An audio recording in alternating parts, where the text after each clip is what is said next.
Cet exercice, le dernier, concernant l'introduction au courant alternatif de forme sinusoïdale. Après ça, on va aborder la notion des puissances, puissance active, réactive et apparente, ainsi que le cosinus, le facteur de puissance.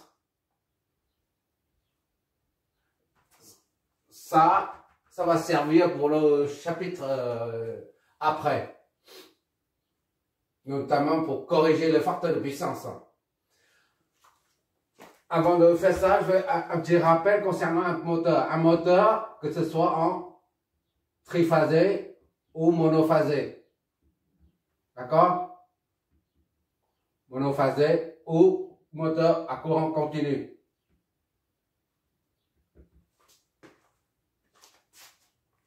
Un moteur est modélisé par une inductance et une résistance. Voilà. Une inductance, c'est une bobine. Un enroulement. Donc la résistance propre de la bobine est représentée par la R ici. D'accord? Ça c'est L. Voilà. On modélise un moteur par ce circuit-là. D'accord? Ici, on retrouve cette configuration-là. Il s'agit là tout simplement d'un moteur. D'accord? Bon, notre boulot aujourd'hui, c'est on oublie provisoirement, pour l'instant, la notion des moteurs. Pour l'instant, il faut déterminer l'impédance totale du circuit, c'est-à-dire l'impédance entre 1 et 2. Et si on doit savoir si l'impédance totale est purement résistive ou pas. Si elle est purement résistive, le travail s'arrête là. Sinon, il faut faire de sorte qu'elle soit résistive. D'accord? La source de tension fonctionne à une pulsation de 100 pi radians par seconde. D'accord? Maintenant, on va déterminer là l'impédance du circuit. On va utiliser, comme on est en courant continu, tension continue, courant alternatif et tension alternative, on utilise les nombres complexes. D'accord? Pour ça, Z, on calcule Z, 1, 2. Z, 1, 2, c'est ici. Z, 1, 2. D'accord? 1, 2. D'accord? Z, 1, 2 est égal à ZR plus ZL. D'accord? ZR, il n'y a que la partie réelle. 0, 1, il n'y a pas de partie imaginaire, puisque l'opérateur J, le nombre imaginaire J n'existe pas. D'accord? Donc, ZR est égal à R. Plus ZL, c'est XL. D'accord? En nombre complexe, j'ai mis un chapeau là. A est égal à R plus J oméga L. D'accord? R est 0,1 plus J oméga L. Oméga L, c'est combien? Oméga, c'est 100 pi fois L, L 0,2. D'accord? Fois J. Tout ça, Z12 est égal donc à 0,1 plus 100 fois ça fait 20 pi. J. On voit qu'ici, il y a, le nombre imaginaire J, là. Il y a la partie imaginaire. Ça signifie que l'impédance totale n'est pas purement résistive. Si c'est purement résistif, il n'y a pas de nombre imaginaire. Comme ici, là, R seul. R est égal à 0,1. Il n'y a pas de partie imaginaire. Donc R est une impédance purement résistive. D'accord? Ici, il y a en plus de 0,1, il y a ça. Donc l'impédance n'est pas purement résistive. En d'autres termes, quand il y a l'impédance possède un angle de phase, ça signifie que l'impédance n'est pas purement résistive. On va voir s'il y a une phase. 0,1 plus 20p et G.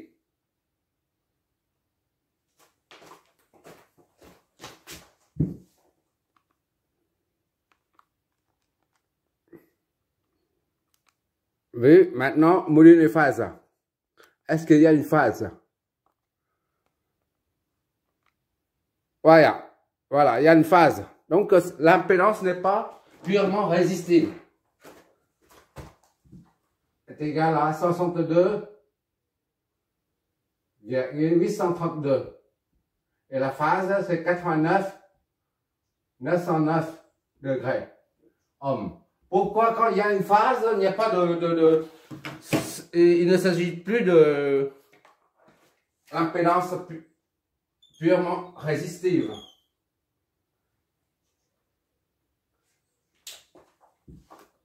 Comme on a dit, là, l'axe des réels. Ça, c'est l'axe des imaginaires, G. Si on dit 0,1 ohm, il n'y a pas de partie imaginaire. 0,1 ohm, c'est ici. Voilà, 0,1 ohm. D'accord? Et maintenant, il y a une phase là, pour ça. On a une phase là. 0,1 plus 20 G. C'est-à-dire 89 et quelques. Ça là, c'est Z12. C'est qu'il y a une phase là. Angle de phase est égal à 89,0909. Voilà. Quand c'est comme ça, on a une impédance. C'est que l'impédance n'a que la partie réelle, c'est-à-dire elle est purement résistive. Tandis que ici, là, il y a une phase. Ça signifie que l'impédance n'est pas purement résistive. D'accord? Et lorsque la phase, on a dit, pour un condensateur, le courant et la tension. Pour une bobine, courant et tension. Pour un condensateur, le courant est en avance. Tension est en retard. V. Et pour une bobine, la tension est en avant. Le courant est en retard. D'accord? Tu vois toujours. Et enfin, pour une résistance. Une résistance, ça c'est C, L, ça c'est R. Ça c'est R. Le courant et la tension.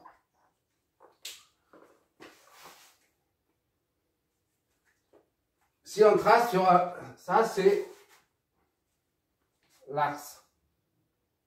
Voilà. C'est un graphe, un repère orthonormal. Là, c'est idem. Là, on a la résistance.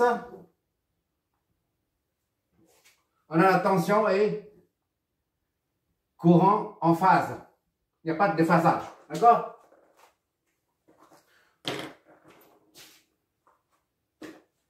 C'est le fait d'avoir un condensateur ou une bobine d'inductance génère un déphasage. Une phase, une phase plutôt. 90 ici, 90 ici. D'accord? Mais quand il n'y a pas de condensateur, ni bobine d'inductance, il n'y a pas de phase. L'angle de phase est 0 degré. D'accord? Seulement, quand il y a un condensateur, une bobine, que ça génère un angle. Ici, là, la présence de la bobine génère cet angle-là. D'accord? Il n'est pas tout à fait à 90. D'accord? Mais il y a une phase. C'est-à-dire que l'impédance totale n'est pas purement résistive. Dès qu'il y a, pour moi, il y a un angle de phase, ça signifie que dans le circuit, s'il y a plusieurs éléments, on ne voit pas dedans. On ne voit pas. Si à l'intérieur, par exemple, c'est une boîte noire, on nous dit c'est une boîte noire qui sort ici. On ne sait pas des milliers de composants dedans. Ça peut être 100 condensateurs, 20 mobiles et 10 résistances, par exemple. Mais on ne nous dit pas ce qu'il y a là-dedans. On nous dit simplement que l'impédance aux bornes de sortie de cette boîte noire là, et de Z est égal à, cette somme est égale à 0,2 moins 40J, par exemple. Et bien, cette partie-là nous renseigne sur le fait que là-dedans, il y a des composants réactifs. D'accord? Dans notre cas, là, il y a une phase, c'est-à-dire que l'impédance totale n'est pas purement résistive. Et maintenant, notre travail consiste à faire de sorte qu'elle soit purement résistive. D'accord? Faire de sorte qu'elle le soit. Alors, pour ça, on va regarder la phase, l'angle de phase.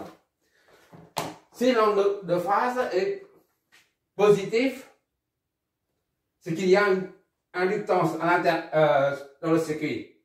Si l'angle de phase est négatif, c'est-à-dire dans le circuit, il y a un condensateur. On a dit ça plusieurs fois dans les exos précédents. Tu regarderas les vidéos précédentes. Quand phi est supérieur à est positif, ça implique inductance. D'accord? Quand phi est inférieur à 0, ça implique capacitance. D'accord?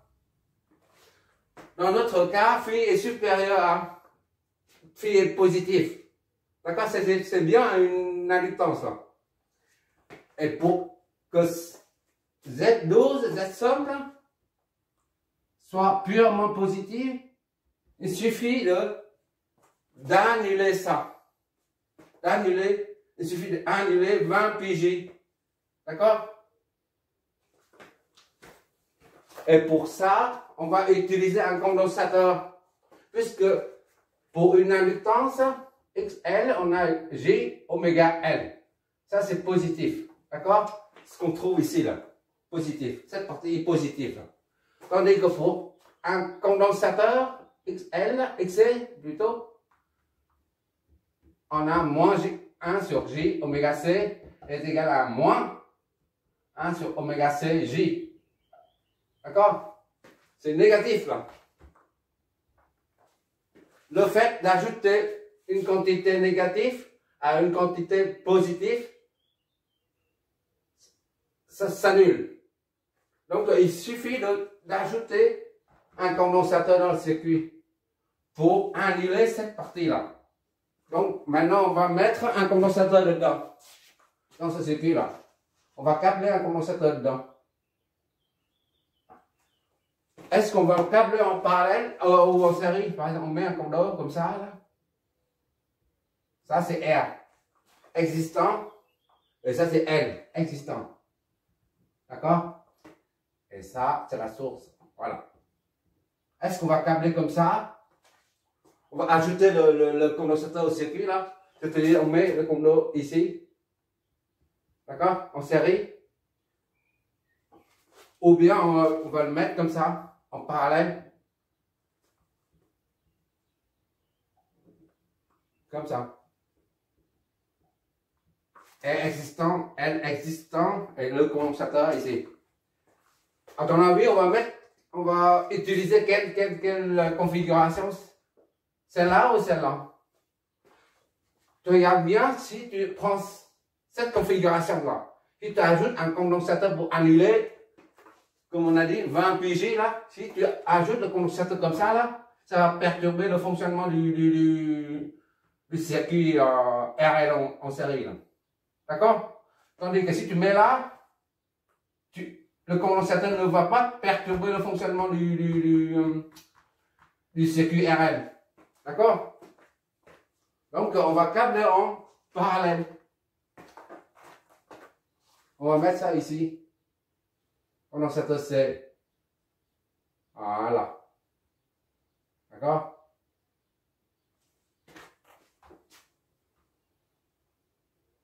C.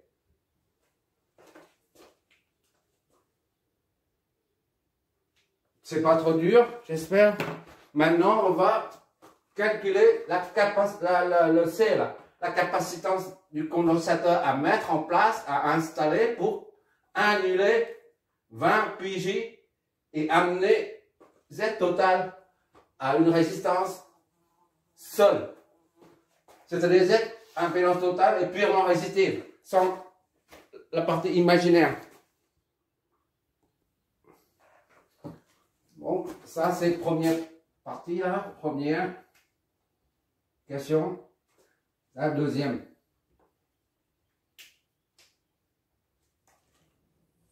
Voilà, ça c'est fait. La résistance R et L sont toujours en place. On a toujours un 2 là qui est égal à 0,1 plus 20 PJ. Maintenant, on ajoute ça, c'est-à-dire que le condensateur se trouve en parallèle avec ce qui est là. D'accord? Z total, maintenant, n'est plus ça, mais sera égal à X, ZC là, en parallèle avec ça. D'accord? Z12 là. Donc, on calcule à nouveau l'impédance totale après avoir mis en place le condensateur C. D'accord? Donc, c'est ZC produit sur somme.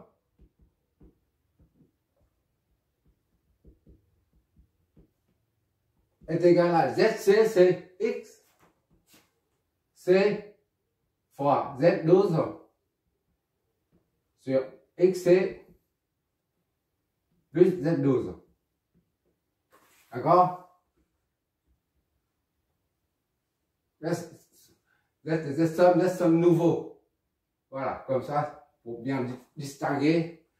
XC, c'est moins G sur oméga C, d'accord, fois ça, c'est tout ça, Z12, c'est tout ça.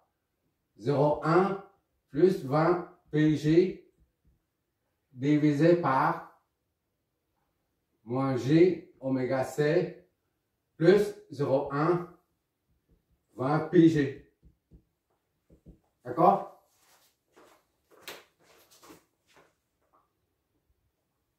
Continue. On remplace oméga par sa valeur, soit moins J là, divisé par oméga, c'est 100, d'accord? 100 pi là. 100 pi fois C. C, c'est l'inconnu qu'on cherche. Fois 0,1 plus 20 pi J, d'accord? Sur moins G sur 100 pi C plus 0,1 plus 20 pi G. Oui, j'ai oublié de dire, ces calculs nous permettront d'analyser la résonance. Plus tard, on verra l'étude de la résonance et des filtres aussi. C'est pour ça on essaie de manipuler les nombres complexes. D'accord? Donc, qu'est-ce que ça nous donne? On va développer tout ça. Ce nouveau là est égal à ça fois ça. D'accord? Moins 0,1 sur 100 pi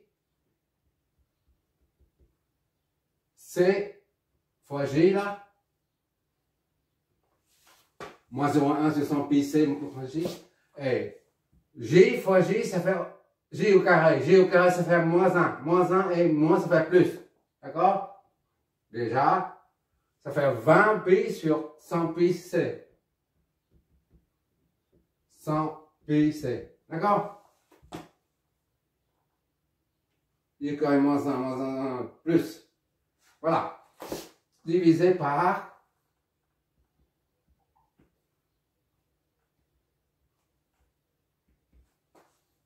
on met 0,1 devant et on met ça en facteur, J en facteur. Il nous reste 20 pi. 20 pi moins 1 sur 100 pi c. D'accord?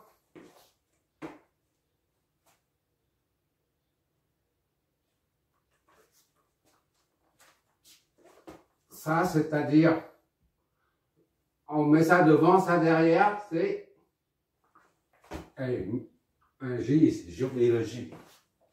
La méthode qu'on utilise pour trouver la capacitance du condensateur est une méthode générale. D'accord? Parce que là, on va utiliser cette méthode partout.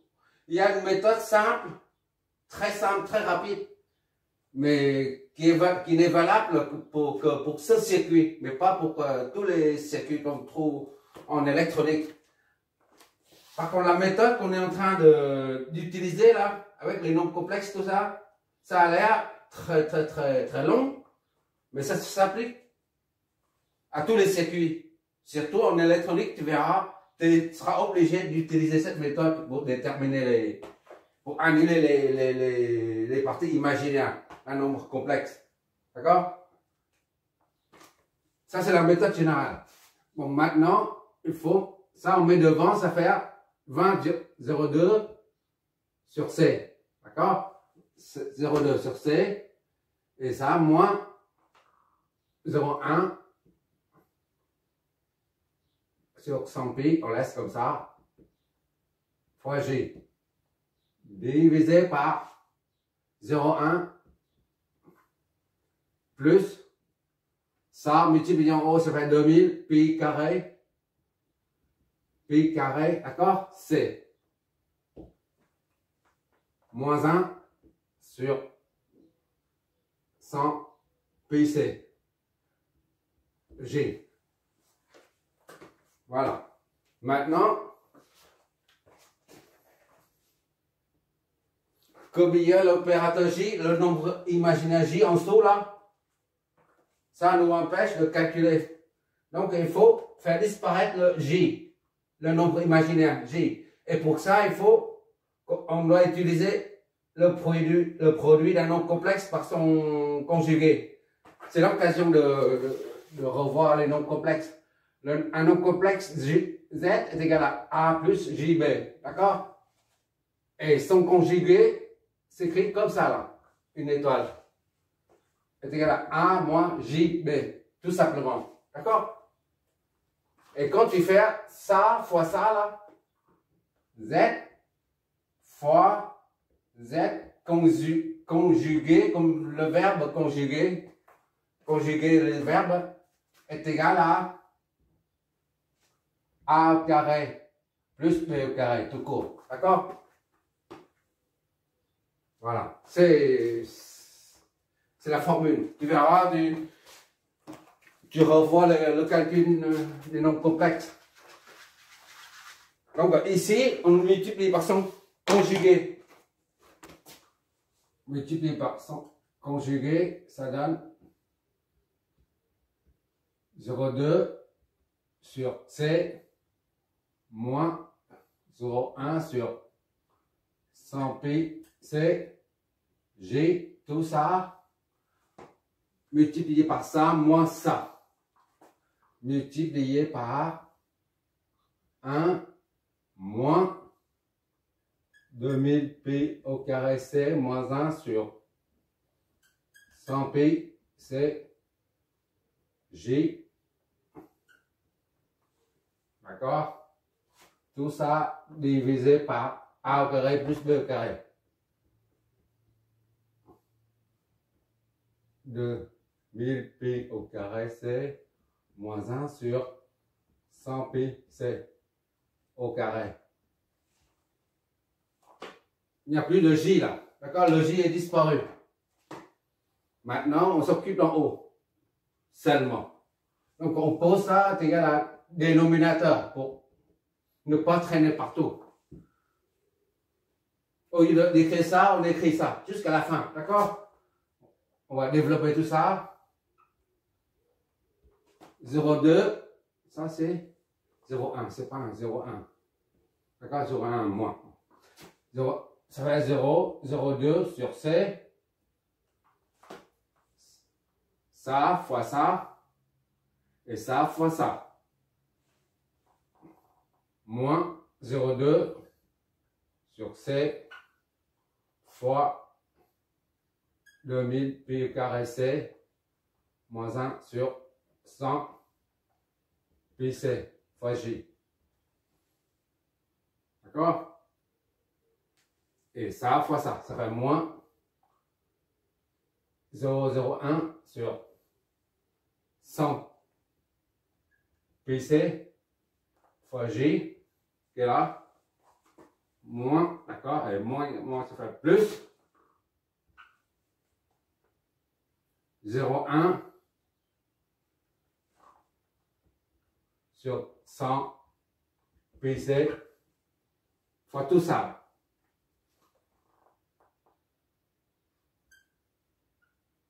Fois 2000 pi au carré C moins 1 100 pi C G. Voilà. Je m'éloigne un peu pour mieux voir. Qu'est-ce que ça nous donne? On va régler tout ça. Il faut faire une fois, même si c'est long, mais il faut faire une fois. Ça c'est 0,02 divisé par C. D'accord? Et ça, moins. Je vois pas trop.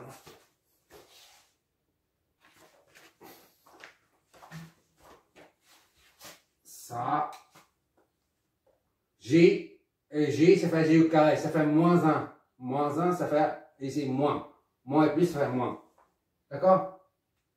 0,1 sur 100 pi C fois 2000 pi au carré C moins 1 sur 100 pi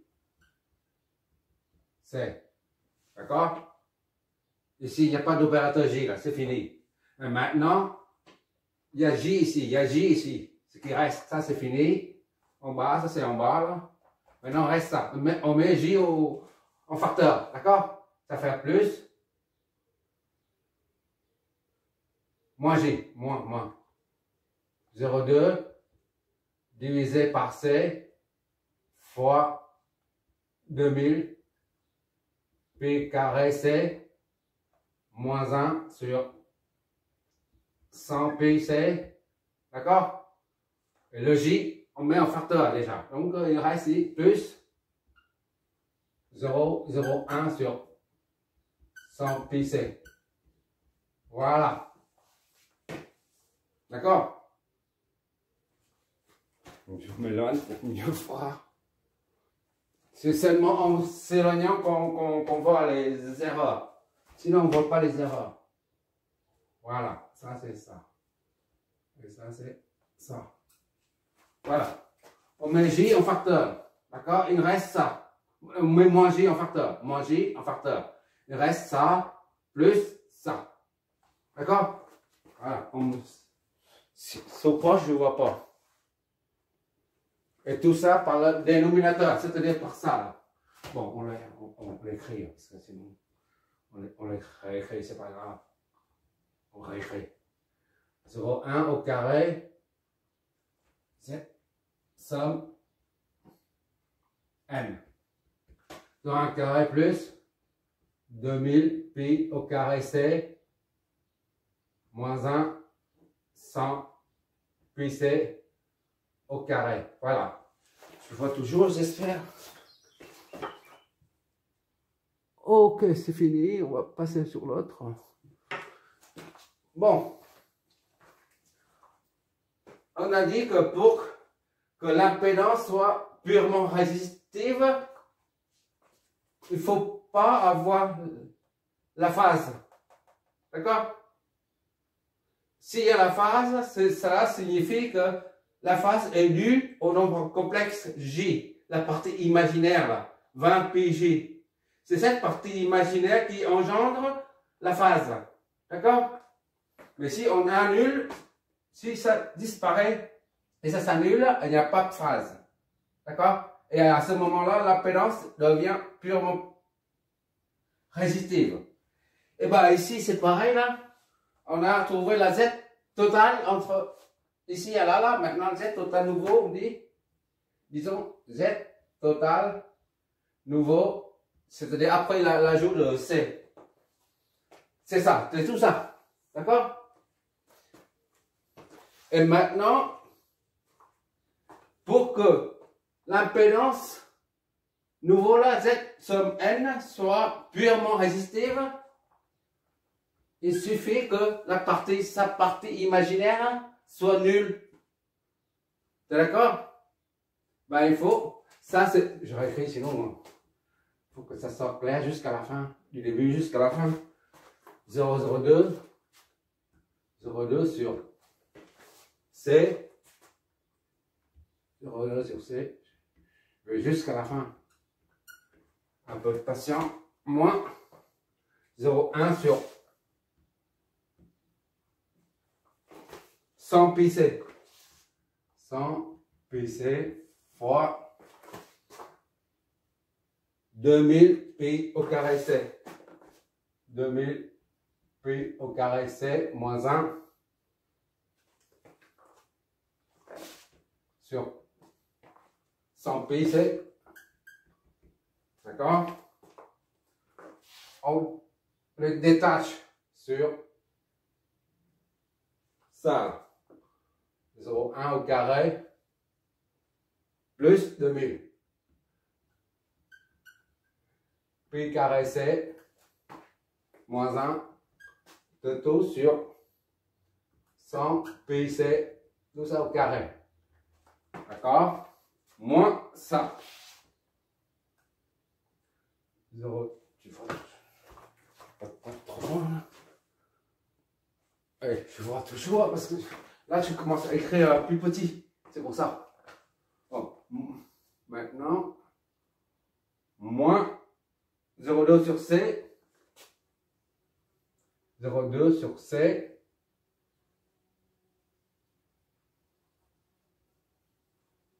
Fois 2000 pi carré C moins 1 sur 100 pi C. D'accord? Ça fois ça plus 0,01 sur 100 pi C. Pi C. J. Tout ça divisé par le même dénominateur là. 2000, je fais petit maintenant, sur 100 pi, c'est au carré. D'accord? Et au lieu de mettre ça ici, là, on peut mettre le J ici, c'est la même chose. D'accord? Tu peux mettre ça ici. Donc, pour que l'impédance soit purement résistive, il faut que la partie imaginaire là, soit nulle. C'est-à-dire, il faut que ça soit nul. D'accord? Donc, Z somme L, purement résistive.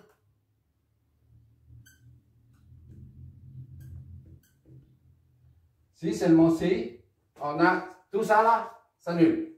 C'est-à-dire 0, 2 divisé par C, 2000, puis au carré C, moins 1 sur 100 pi C, plus 0,01 sur 100 pi C. D'accord? Fois J sur 0,1 au carré plus 2000 pi carré C moins 1 sur 100 pi C au carré est nul. D'accord? Et ça, pour que ça s'annule, il faut que la partie supérieure du numérateur soit s'annule. La partie inférieure ne peut pas être nulle, sinon ce sera indéfini. Ça n'a pas de sens. D'accord?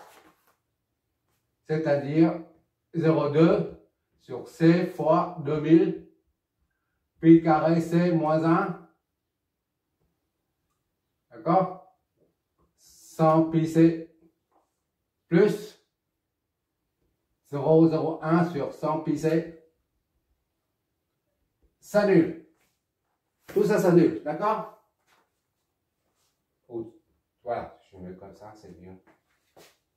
Et par conséquent, ça devient 0,2 sur C fois 2000 pi carré C moins 1 sur 100 pi C est égal à plus 0. Alors, ça je l'ai écrit.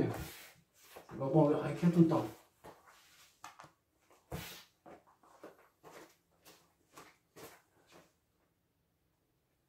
On multiplie l'un et l'autre par ça par 100 pi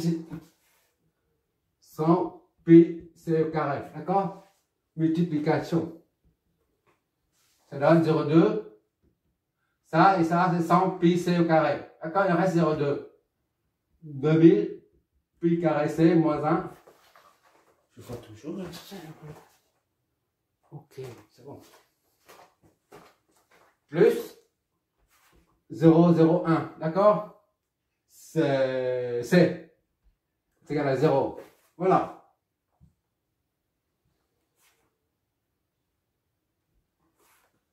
Voilà. Ça donne quoi? Pas d'erreur. 0,2.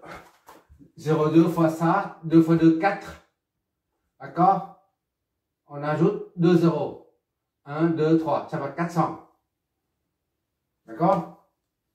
400 pi carré C. Pi carré C. Moins 0,2. Plus 0,1. 0,1 C est égal à 0.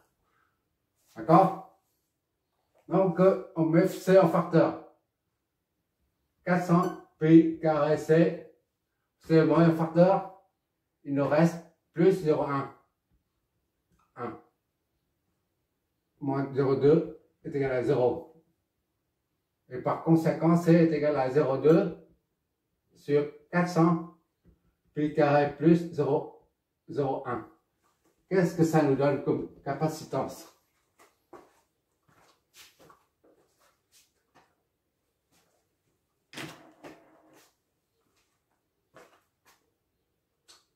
« 0,2 divisé par 400 pi au carré plus 0,01.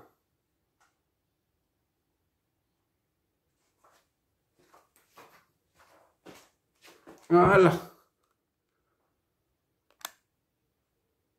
Ça des farads multipliés par 10 puissance moins 10 puissance 6 pour alors des microfarads. 50, 66.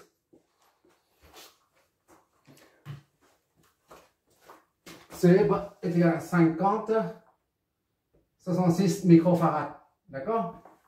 Donc, il suffit de installer un condensateur de capacitance 50-66 microfarads ici, là, pour avoir 50-66 microfarads. Pour annuler 20 PJ. On vérifie tout de suite. Il suffit de installer un condensateur dont la capacitance correspond à 50-66 microfarads, ici, là, pour annuler l'effet de inductif dû à la bobine. D'accord? On va calculer XC moins J sur oméga C. D'accord? Ça fait moins J 1 sur oméga C.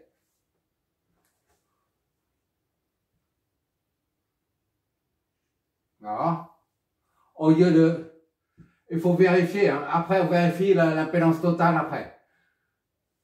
Voilà. C'est moins J 1 sur oméga C. Oméga, c'est 100 pi. On reprend ça. Pour ne pas commettre beaucoup d'erreurs. 400 pi au carré plus 0,01. Voilà. Et qu'est-ce que ça nous donne? Xc est égal à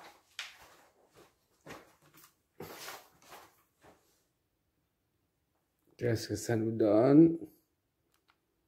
Voilà. 62 832 012. 62, ça fait moins 62 8 3 2 012. J. D'accord? On trouve c'est bien là, c'est la même chose. D'accord? Maintenant, il faut contrôler l'impédance totale. On va voir si l'impédance totale, après avoir mis, après l'installation du condensateur, l'impédance totale doit être purement résistive, c'est-à-dire sans partie imaginaire. D'accord? Bon, on reprend ici là. Z somme, oui, impédance totale nouveau là, nouvelle là, est égal à ZXC fois Z12 sur XC plus Z12. D'accord? Oh, XC c'est ça. Moins 62, 8, 3, 2, 0, 12. J, d'accord? Fois Z12. Z12 c'est ça là. Ça n'a pas changé, d'accord? 0,1 plus 20 pi G. D'accord? Divisé par moins 62, 800, 8, 3, 2, 0, 12 G, plus ça, produit sur somme.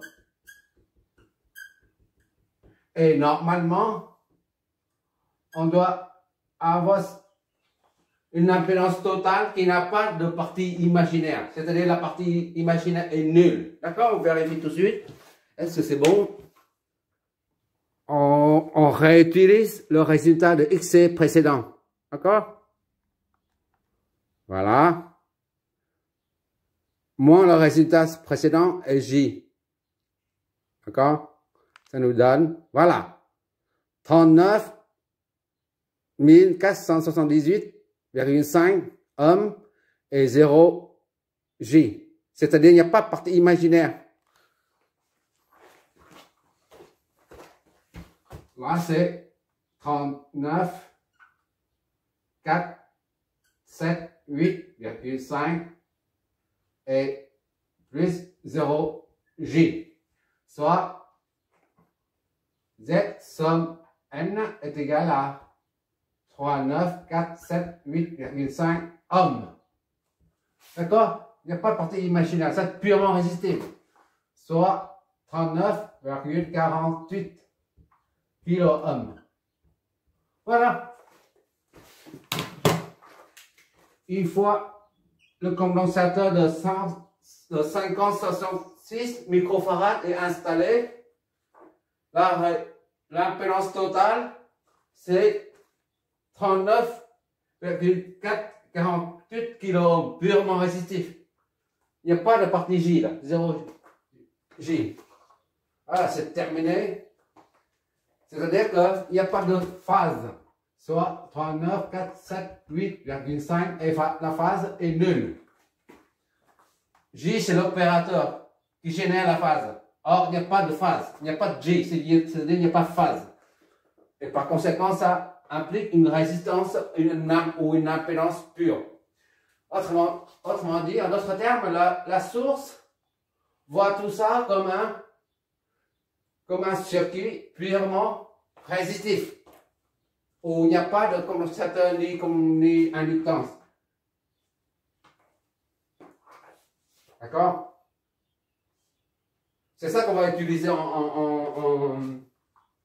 pour évaluer les puissances actives et réactives. Tu regarderas le résultat des simulations, d'accord? Merci d'avoir regardé.